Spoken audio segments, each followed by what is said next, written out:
2,5 miljun persuni minn madwar id-dinja ffirmaw petizzjoni kontra trattat tal-ACTA li kienet indirizzata lill membri parlamentari Ewropej. Il-petizzjoni tisħaq li trattat tal-ACTA, l-Anti-Counterfeiting Trade Agreement, m'għandux ikun ratifikat mill-Parlament Ewropew sabiex l-Internet jibqa' liberu u aċċessibbli għal kulħadd. Il-Parlament Ewropew beda jiddiskuti dan it-trattat li l-Gvern Malti ffirma mingħajr ħadd ma kien jaf. Iċ-Chairperson tal-Kumitat tal-Petizzjonijiet Eminja Mazzjoni qalet li din il-petizzjoni titfa' ir-responsabilità fuq l-istituzzjonijiet Ewropej. Il-Kumitat tal-Petizzjonijiet tal-Parlament Ewropew mistenni jiddiskuti din il-petizzjoni f'laqgħa li ser issir fit-19 u l-20 ta' Marzu.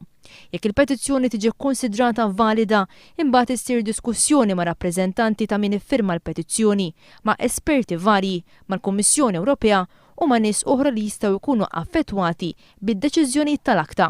Il-petizzjoni kienet preżentata minn Alex Wilkes, Pascal Vollenweider u Enna Jus, ċittadina Maltija f'isem l-organizzazzjoni Avas li tuża l-Internet fuq numru ta' kwistjonijiet politiċi. Din l-organizzazzjoni għandha ma' 13 miljun membru.